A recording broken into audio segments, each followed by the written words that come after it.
욥기 38장 1절부터 18절까지인데 1절부터 6절까지 보겠습니다. 저와 여러분이 한 절씩 교독하겠습니다. 그때 여호와께서 폭풍 가운데 욥에게 말씀하셨습니다. 무식한 말로 나의 뜻을 어둡게 하는 자가 누구냐? 너는 허리띠를 동여 매고 대장부처럼 일어나서 묻는 말에 대답하라. 내가 땅의 기초를 세울 때 너는 도대체 어디에 있었느냐? 내가 그렇게 많이 알거든 대답하라. 누가 그 수치들을 재고 줄자를 대어 보았느냐? 땅의 기초를 무엇으로 단단히 고정시켰는지 그 모퉁이 돌을 누가 놓았는지 아느냐? 네, 이렇게 쭉 욥기의 말씀들이 이어지는데 특히 이 38장부터 이렇게 이어지는 욥기의 말씀 너무나 아름답습니다. 모든 한 구절 한 구절을 읽을 때에 주님의 높고 위대하심과 우리의 무지와 우리의 지혜를 뛰어넘는 하나님의 그 광대하심이 얼마나 느껴지고 만져지는지 모릅니다. 여러분 시간이 있을 때 이 한 구절 한 구절을 읽으면서 주님의 그 한계 없는 우리의 모든 지각과 우리는 정말 우리가 눈에 보이고 또 우리가 생각하는 이 좁은 틀 안에서 잠시 있다가 이 땅을 떠나지만 오늘 말씀을 쭉 보면 이 In the beginning 하나님의 말씀이 있었죠. 태초에 하나님의 말씀이 있었습니다. 그 역사가 시작될 때 하나님이 계셨고 그 말은 뭐냐면 뭔가 대상이 이루어지기 전에 그것을 존재케 하는 자가 이미 계셨다라는 것이죠. 말씀으로 모든 것을 지으실 때에 그 위대한 하나님의 역사를 기록해 나가고 있습니다. 오늘 하나님께서 욥에게 나타나셔서 욥에게 질문을 던집니다. 그전에는 친구들이 와서 질문을 던졌지만 이제 하나님께서 나타나셔서 본격적으로 욥에게 이 욥기서를 통하여 정말 욥뿐만 아니라 우리 모두가 알기를 원하시는 하나님의 말씀을 전하고자 하시는 것이죠. 질문을 던집니다. 대답을 해봐라 욥아. 욥이 대답할 수 없는 질문을 던집니다. 하나님께서 욥에게 질문을 하시기 전에 이렇게 말씀하십니다. 2절에 보면 무식한 말로 나의 뜻을 어둡게 하는 자가 누구냐? 무식한 말이라고 말을 하고 있습니다. 나의 뜻이라고 되어 있죠. 하나님의 뜻이 있습니다. 자, 이제 하나님의 뜻이 등장하기 시작합니다. 그 전에 욥의 말과 욥의 생각, 또 욥의 친구의 말과 욥의 친구의 생각들이 오늘 이 단어와 대치를 이루고 있죠. 하나님의 뜻과 대치를 이루고 있습니다. 무식한 말로 나의 뜻을 어둡게 하는 자가 누구냐? 이것이 이제 이때까지 모든 대화를 정리하고 있죠. 나의 뜻이 있는데 그 전에 모든 대화들을 인간의 대화들은 하나님의 뜻에 비추어 봤을 때 무식한 말로 평가될 수밖에 없는 말들이었죠. 하나님의 뜻 앞에 하나님이 조명하여 주신 한계 내에서 우리는 알 수밖에 없습니다. 하나님이 밝혀주시는 것 안에서 우리는 지각하고 깨닫고 살아갈 수밖에 없습니다. 우리는 다 알 수 없습니다. 성경을 읽어봐도 모든 것을 다 기록해 놓지는 않고 있습니다. 예수 그리스도에 대한 기록이며 예수 그리스도를 통한 구원에 대한 이야기만을 적어놓고 있죠. 그 모든 것을 우리가 다 알 수 없지만 감사하게도 성령을 통하여 우리가 예수를 믿고 하나님을 믿게 된 은혜가 얼마나 큽니까? 하나님의 뜻 앞에 서면 모든 인간의 말은 그냥 내려앉고 맙니다. 무식한 말이 되고 맙니다. 하나님의 뜻 앞에 욥과 욥의 친구들의 말은 무식한 알지 못하는 말이 되고 말았습니다. 이것이 참 좋아요. 우리가 예수님을 믿고 성경을 우리에게 주신 이것이 얼마나 귀한 것인지를 알게 되죠. 말씀을 떠나서 우리는 그냥 여러 말들과 생각들을 하고 살아가지만 참 공허한 그 말들을 내가 했던 말들 1년 전, 10년 전에 했던 나의 생각과 말들 돌아보십시오. 참 부끄럽죠 우리는.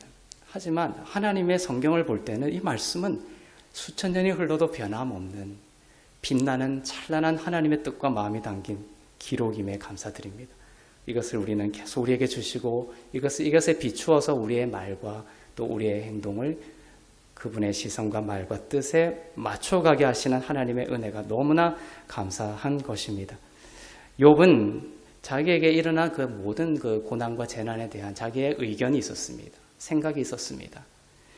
그 욥의 모든 생각에 하나님이 지금 무식한 말로 나의 뜻을 어둡게 하는 자, 이렇게 말씀하고 있는데 욥도 마찬가지였죠.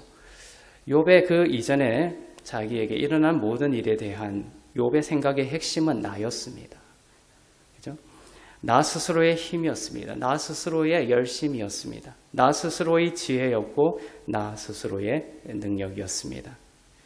나 스스로의 의로움과 완전함이 지금의 나를 복되게 하고 또 지금의 나를 복되게 할 만하다라는 그러한 전능적인 시점을 욥은 은근히 가지고 있었던 것이죠. 그 저번 시간에도 봤었지만 욥이 하나님께 목숨을 걸고 얘기하겠다 내가 무엇을? 나의 의로움을.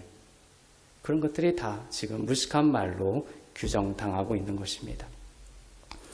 욥은 정말 하나님의 그 깊은 가르쳐주는 그 한계 내에서 우리가 즐거워하고 그 길을 따라가는 것이 아니라 자기의 그 절대적인 의를, 자기의 생각을, 자기의 평가와 관점을 절대적으로 붙잡으며 하나님을 설득하려고 했던 것이죠.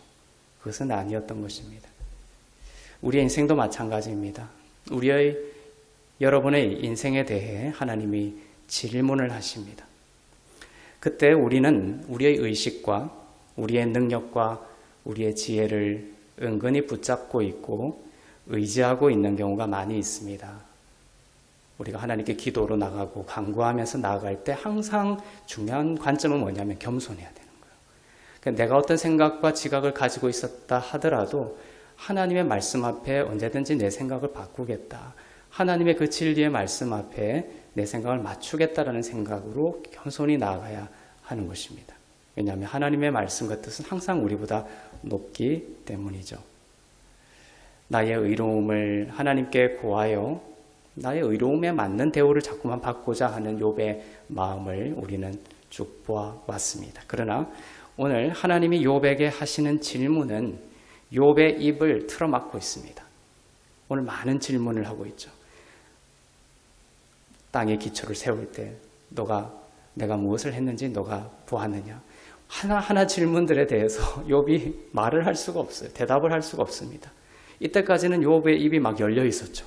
다 말하고 다 방어하고 자기 인생의 주인이 되어서 다 자기가 그걸 통제할 수 있는 듯, 내 삶을 내가 통제할 수 있는 듯 살아왔습니다. 피곤했습니다. 괴로웠고 두려움의 뿌리예요, 그것이. 내가 내 삶을 자꾸 통제하려고 하면 그것은 우리에게 결국은 두려움으로 되돌아오게 되어 있습니다. 여러분이 여러분의 삶을 나의 힘으로 통제하려는 것을 이제 확 내려놔야 됩니다. 그리고 하나님께 통제권을 내어드리고 하나님이 나의 주인 되시고 하나님의 말씀 앞에 어제 물었다고 해서 오늘 하나님께 묻는 것을 멈추면 안 됩니다. 하나님은 날마다 새로운 말씀으로 우리의 질문에 지혜로 답하시고 인도하시기를 원하시기 때문에 우리는 또 오늘 새롭게 주님께 오늘의 지혜를 구해야 하는 것이죠. 주님은 내 발의 등이요 내 길의 빛이다. 이 유대 땅에 가면 이 신발 위에다가 불을 달아가지고 요 앞길만 멀리 비추지도 못합니다. 내 앞길만 비추어서 가게끔 했어요. 그것을 시편으로 고백을 했죠. 내 발의 등이요. 하나님은 우리에게 날마다 그렇게 주님을 전적으로 의지하며 지혜를 구하는 주님 의존적 삶을 살게 하기 위해서 하나님과의 그 사랑스러운 관계를 위해서 그렇게 만드셨어요. 욥에게도 그것을 원하고 있는 것입니다. 욥은 하나도 이전에 그렇게 말을 잘했지만 이제 하나님의 질문 앞에 아무 대답도 못하는 신세가 되고 말았습니다. 우리가 질문할 때도 우리에게도 이러한 질문을 해올 때 우리의 입도 틀어막히게 되는 것을 느끼죠. 지금 이 본문들을 쭉 읽어나가면서 읽는 우리도 대답할 수 없다는 것을 여러분은 발견하게 될 것입니다. 우리가 알지도 못하고 알 수도 없는 하나님의 그 미지의 은혜의 세계에 대한 질문이거든요. 4절에 보면 대표적인 구절이죠. 내가 땅의 기초를 세울 때 너는 도대체 어디 있었느냐? 한번 대답해 보십시오, 여러분도. 내가 땅의 기초를 세울 때 너는 도대체 어디 있었느냐? 너가 그렇게 많이 알거든 대답하라. 근데 이것이 정말 깊이 묵상하다 보면 이것이 답답함이 아니라 이분이 이런 분이 나의 아버지구나라는 그러한 믿음으로 전환이 되면서 자유롭게 돼요. 내가 통제하려고 하면 이 질문에 내가 막 대답하려고 하면 나에게 괴로움이 되고 나에게 불안이 되고 두려움이 되지만 이 질문이 처음에는 틀어막히다가 내가 알지 못하는 이 모든 것을 하신 이분이 나의 창조주고 구원자가 되시고 내가 내일 일도 모르죠. 우리는 내년에 어떻게 될지도 모릅니다. 그렇지만 하나님의 이 질문은 뭡니까? 핵심은 처음 이 땅을 세울 때, 이 땅의 기초를 세울 때 내가 그렇게 했듯이 너의 미래도 내가 책임지겠다는 것이 이분이 나의 아버지라는 믿음으로 전환되며 우리에게 믿음과 평안의 확신으로 오게 되는 것이죠. 이 땅을 하나님이 창조하실 때 우리는 도대체 어디 있었습니까? 그 모든 오묘한 하나님의 지혜와 일하심을 우리는 알 수 없습니다. 가늠조차 되지 않죠. 물이 나오게 하시어 바다를 만드시고 우리 바다를 이렇게 구경하지만 오늘 바다에 대한 이야기도 나오고 있습니다.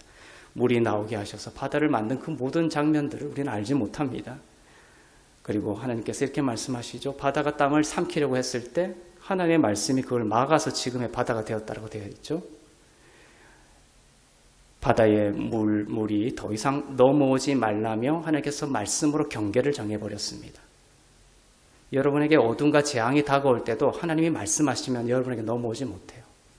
여러분의 능력과 지혜로 그걸 막을 수가 있는 것이 아니라 하나님께서 바다를 육지로부터 경계를 지었듯이 여러분이 하나님께 지혜를 구하고 능력을 구하고 하나님의 말씀을 신뢰해서 그것을 선포하면 그 말씀이 경계를 이루게 되어 있는 것입니다. 우리가 2차원의 방식으로 조금 이해할 수 있도록 이렇게 말씀하시고 기록하고 계시는 것이지 그 창조의 무한한 지혜와 하나님의 역사를 우리는 정말 겨우 먼지만큼 지식적으로 알 수 있을 뿐이죠. 마치 우리가 지금 많은 것을 고민하고 있습니다. 고민하고 많은 것으로 걱정하고 염려하고 무거운 짐에 짓눌려 있는 삶을 살지만 지금 우리가 이렇게 앉아서 예배를 드리고 있는 것, 살아가는 것, 숨을 쉬고 있는 것이 보이지 않는 하나님의 위대한 지지와 은혜 때문임을 우리는 잘 알지 못하고 있습니다.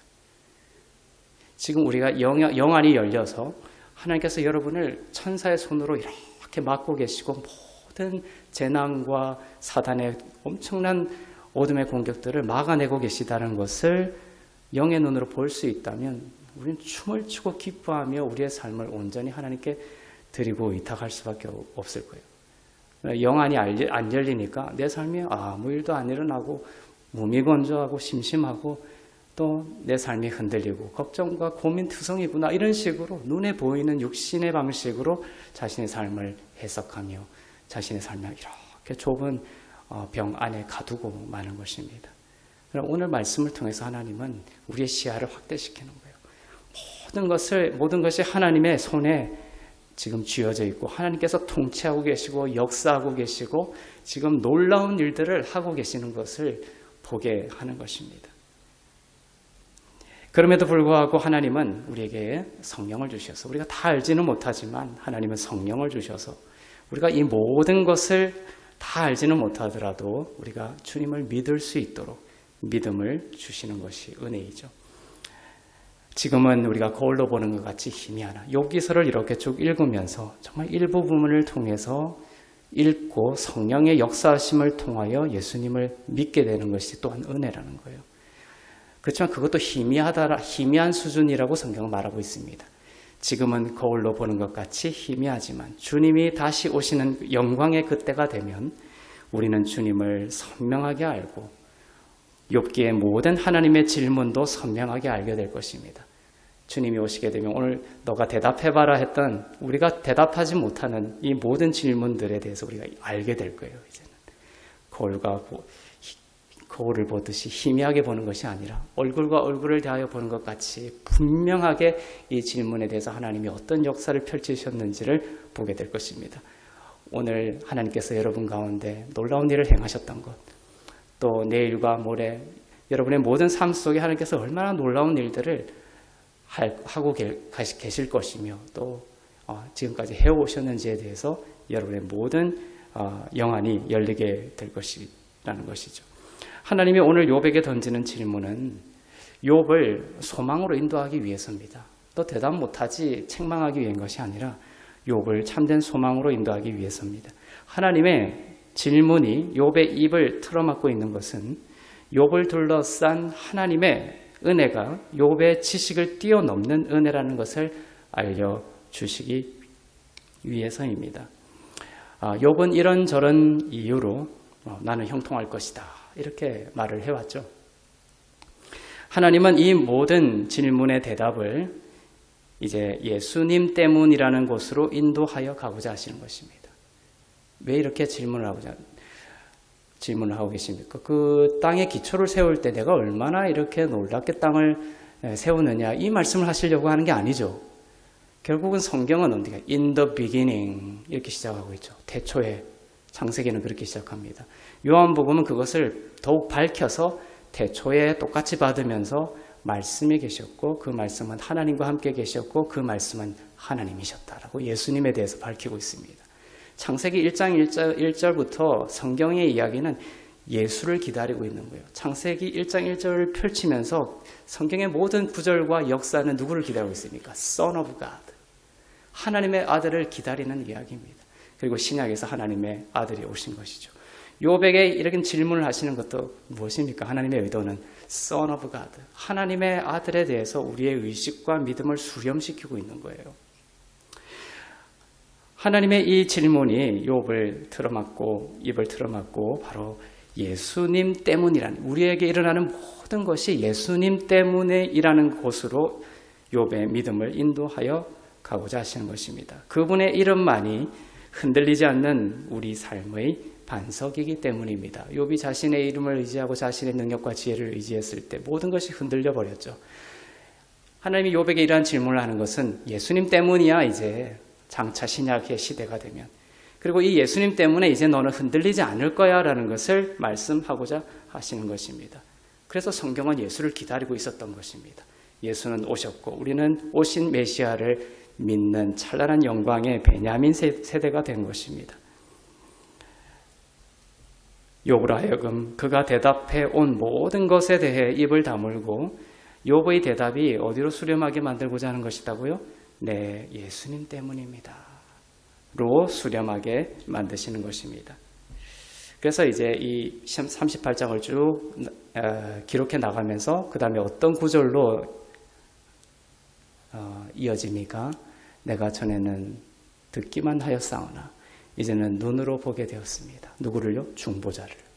중보자라는 놀라운 단어, 욥기의 핵심 중에 핵심 되는 단어가 이제 등장을 앞두고 있습니다. 하나님과 우리를 이어주는 그 중보자, 바로 Son of God, 하나님의 아들을 향해서 욥기는 달려가고 있는 거예요. 듣기만 하였죠. 구약시대 때는. 그러나 이제는 내가 눈으로 보게 되는 시대가 신약시대에 온 것입니다. 예수님을. 욥기는 그것을 고백하고 있는 거예요. 그때 하나님의 아들 예수 그리스도의 영을 눈으로 보게 해주신 거예요. 하나님께서. 장차 오실 예수님을 미리 보게 하신 것입니다. 그래서 욥기서의 이 모든 재난이 이제는 예수 그리스도를 만난 자에게는 해당 없는 더 이상 이러한 재난이 예수 그리스도로 인하여 더 이상 닥치지 않고 욥기서와 같은 방식으로 하나님께서 그리스도인을 다루지 않겠다라는 약속의 말씀이기도 한 것입니다. 왜요? 예수님 때문입니다. 중보자 때문입니다. 나의 지혜와 능력 때문이 아니라 예수님 때문에 하나님은 내 삶을 2배의 축복이라는 에브라임의 축복으로 인도하실 것임을 믿게 하는 것입니다. 나의 잘남 때문이 아니라 나의 모든 죄를 대신하신 예수님 때문에 그분의 기도 때문에 아무 염려할 것이 없다라는 것을 믿게 하시려는 것입니다. 그래서 중보자에 대한 단어가 나오고 그 다음에 바로 욥은 2배의 축복을 계속해서 받는 장면으로 끝이 나는 것입니다. 욥의 재난이 그 중보자라는 단어를 기점으로, 분기점으로 완전히 바뀌게 되는 거예요. 예수님은 끝없이 말씀하셨습니다. 진짜 끝없이 말씀하셨습니다. 예수님이 신약에 보면 예수님이 가고 나셔서는 부활하시고 나서도 이런 말씀하셨고, 또 예수님 가시고 성령께서 오셔서도 계속해서 말씀하셨습니다. 두려워하지 말라. 마음에 근심하지도 말고 염려하지도 말라. 여러분 어떻습니까? 오늘 어땠습니까? 한 주간 어땠습니까? 하지만 주님은 끝없이 말씀해서 말씀하세요. 두려워하지 말라. 염려하지 말라. 근심하지 말라. 왜요? 여러분에게 누가 계십니까? 예수 그리스도께서 계십니다. 예수 그리스도께서 여러분에게 계시기 때문에 정말 하나님의 이 말씀이 여러분에게 동일한 말씀이 되어서 모든 두려움을 몰아내고 근심과 염려가 여러분의 삶 가운데 사라지고 자유케 되는 은혜가 이 시간 성령의 능력으로 여러분 가운데 있기를 축복합니다. 이렇게 말씀하시는 이유가 바로 예수님 때문이다라는 것입니다. 마음이 답답하고 괴로울 때, 지혜가 필요할 때 한마디 하십시오. 주님, 예수님 때문에 내가 살아나게 될 것입니다. 예수님 때문에 평안이 있게 될 것을 믿습니다. 예수님 때문에 하나님이 지혜를 주실 것을 믿습니다. 그렇게 예수님 때문에로 돌아가기를 원하시는 것이죠. 욥도 예수님 때문에로 돌이키는 것입니다. 하나님께서 36절을 보면 이런 말씀을 하고 있습니다. 지혜에 대한 말씀을 주세요. 여러분에게도 지혜가 필요하죠. 우리도 일생을 살아가면서 지혜가 필요합니다. 솔로몬이 지혜를 구함으로 하나님께 기쁨을 받았다라고 되어 있죠. 하나님은 지혜를 구하는 자를 기뻐하시고 구하는 자에게 후히 주시고 꾸짖지 아니하시다라고 야고보서에서 말씀하고 있습니다. 그러나 무슨 일이 닥쳤을 때 여러분 지혜를 구했습니까? 하나님께? 그냥 혼자 고민하지는 않았습니까? 다른 사람들에게 그냥 전화해서 자꾸 그 사람들의 말에 의존했습니까? 그냥 성경은 분명하게 말씀하세요. 주님께 그 지혜를 구하라. 주님은 주시기를 기뻐하시고 기다리고 계세요. 그리고 그 하나님이 주신 지혜가 우리에게 필요합니다. 36절에 이렇게 말씀하고 있습니다. 누가 가슴에 지혜를 주었느냐? 마음에 총명을 주었느냐? 하나님이 예수 그리스도의 이름으로 우리에게 지혜를 주실 시대를 말씀하고 있습니다. 또 우리는 먹고 마시고 살아갈 여러 가지 의식주에 대해서 고민하며 살아가죠. 41절에서 이 말씀을 하십니다. 까마귀 새끼를 통해서 말씀합니다. 까마귀 새끼가 먹이가 없어 이리저리 날며 나를 향해 까악까악 울부짖을 때 누가 까마귀들에게 먹이를 주었느냐? 누가 지혜를 주시고 총명을 주십니까? 예수님 때문에 하나님이 주실 것입니다. 지혜가 필요하고 여러분에게 의식주가 필요하고 재정의 문제가 필요하고 해결이 되어야 되고 자녀의 양육의 문제, 삶의 모든 이 땅을 살아가는 데 있어서 필요한 모든 것들을 하나님은 예수님 때문에 이제 여러분에게 주실 것이다라는 걸 약속하고 있습니다. 까마귀 새끼에게도 먹이를 주시고 살아가게 하시는 하나님이십니다. 마태복음의 말씀처럼, 그죠? 너희는 하늘의 새보다 더 귀하지 아니하냐. 까마귀가 깍깍 울부짖을 때, 나를 의존하며 나를 향할 때 까마귀에게 먹이를 주는 자가 나다. 너희는 까마귀보다 더 귀하지 아니하냐. 마태복음에 오면 그 하나님이신 예수님이 동일한 말씀과 약속을 하고 계시는 거예요. 오늘 이 말씀이 여러분의 확신이 되기를 바랍니다. 대충 살지 말고요. 확신을 가지십시오. 하나님이 여러분의 삶을 예수님 때문에 먹이시고 입히시고 돌보실 것이라는 애매한 믿음 말고요. 확실한 믿음을 가지셔야 하는 겁니다. 누가 까마귀들에게 먹이를 주는가? 여러분은 까마귀보다 더 귀한 하나님의 자녀입니다. 예수님 때문에 하나님이 여러분을 먹이시고 입히시고 삶의 모든 길을 인도하실 것을 믿으시기를 바랍니다. 이것이 기록된 지식에서 걸어 나와야 됩니다. 성경을 읽거나 설교를 들을 때에도요, 그 듣는 거 아닙니다. 그것이 여러분에게 믿음이 되고 확신이 돼야 들은 거예요. 그냥 목사님 설교하시나 보다. 그건 전혀 들은 것이 아닙니다. 주님은 우리에게 듣고 기도하고 간구할 때 의심하는 자는 마치 바람에 흔들려 요동하는 배와 같다라고 했습니다. 그러한 자는 구하고 응답받기를 기대하지 말라고 하셨습니다. 주님은 우리에게 1인칭적인 확신을 원하시는 거예요. 오늘 기도하면서 여러분의 하나님께 드리는 기도와 요청이 있고 또 하나님의 약속이 있다면 그냥 애매하게가 아니라 정말 분명하게 하나님께서 나를 돌보실 것이다 라는 확신으로 주님께 감사함으로 나아갈 수 있기를 바랍니다. 이 진리가 영을 통해 여러분의 영 가운데 흐르고 불타올라야 합니다. 여러분의 것이 돼요. 이 말씀이 여러분의 것이 되어야 돼요. 성경의 문자에 남아있어서는 안 됩니다. 우리 교회의 다른 형제들이 그 말씀을 나의 것으로 먹어서 내 말로 받아가지고 하나님의 그 충만을 누리는 것과 여러분이 상관이 없는 거예요. 언제까지? 여러분이 그 말씀과 그것을 나의 진리의 말씀을 나의 것으로 확신으로 받아들이기 전까지는요. 여러분의 것이 되어야 합니다. 여러분의 진정한 고백이 되기를 하나님이 기다리고 계시는 거예요. 그래서 계속 물으시죠. 내게 믿음이 있느냐? 그리고 내 믿음대로 될지. 우리에게 확실한 믿음이 될 때까지 기다리시는 거예요. 그것이. 주님은 위대하십니다. 주님은 고치시는 분이십니다. 주님은 모든 것을 채워주시는 분이십니다. 우리가 말을 할 수 있습니다. 공언할 수 있습니다. 쓰고 외울 수도 있어요. 그러나 여러분은 알고 있죠. 그게 내 심령이 진짜 확신인지 아닌지, 믿음인지 아닌지. 그건 여러분이 누가 말해줄 수 있고 구분해줄 수 있는 것이 아니라 여러분 자신이 그것을 알고 있습니다. 오늘 욥에게 그 확실한 예수님에 대한 믿음을 요청하고 계신 것이죠. 예수님 때문입니다 라는 확실한 믿음으로 담대히 이 땅을 살아가십시오. 이것이 확신이 되면 두렵지 않습니다. 사람의 평가, 사람의 비난, 사람의 공격이 두려워지지 않습니다. 이때까지 여러분은 남의 평가에 나의 삶을 맞추려고 살아왔죠. 남이 뭔가를 하면 먼저 무엇을 의식합니까? 하나님께 이게 영광이 될까? 이것이 아니라 이걸로 다른 사람이 나를 어떻게 생각할까? 이것부터 생각하지 않습니까? 남의 평가가 두려워서 하나도 시도하지 못하고 도전하지 못하고 하나님이 이 말씀을 주셨는데 따라가지 못한 것은 아닙니까? 오늘 사람들을 다 제하고 오직 여러분과 하나님과의 그 수직적인 관계에서 확실한 믿음의 관계가 회복이 되기를 축복합니다. 예수님 때문입니다.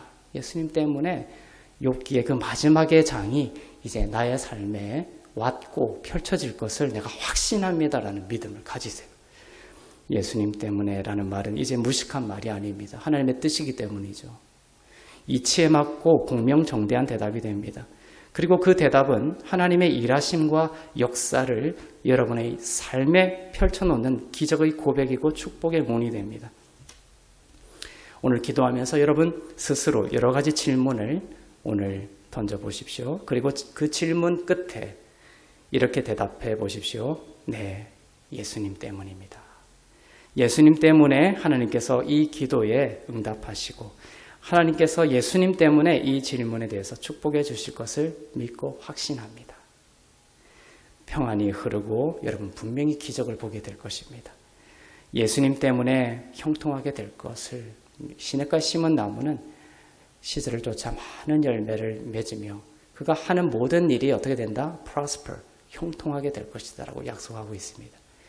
형통이라는 말은 유대적인 개념은 항상 잘 된다는 뜻은 아닙니다. 어려움이 있지만 항상 어려움은 삶에 누구에게나 옵니다. 어려움 없는 사람 단 한 명도 없습니다.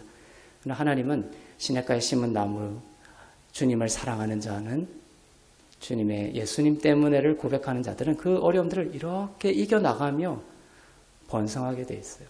형통하게 되어 있습니다. 그런 어려움들을 통해서 내가 단련되고 지혜로워지고 성숙해지고 그리스도를 닮아가게 되는 거거든요. 하나님 우리를 만드셨기 때문에 우리가 어떻게 주님을 닮아가게 되는지를 아시는 분이시며 동시에 우리에게 예수님 때문에 주시는 모든 축복에 대한 번성함을 축복을 약속하고 계신 것입니다. 예수님 때문에 이것이 오늘 기도하면서 말씀을 듣고 난 이후에 평생토록 여러분 중심에 잃어버리지 않는 믿음의 핵심이 되기를 원합니다. 예수님 때문에 잘 될 것을 믿고 알고 아는 것을 믿어서 여러분이 믿음으로 확신을 하셔야 돼요.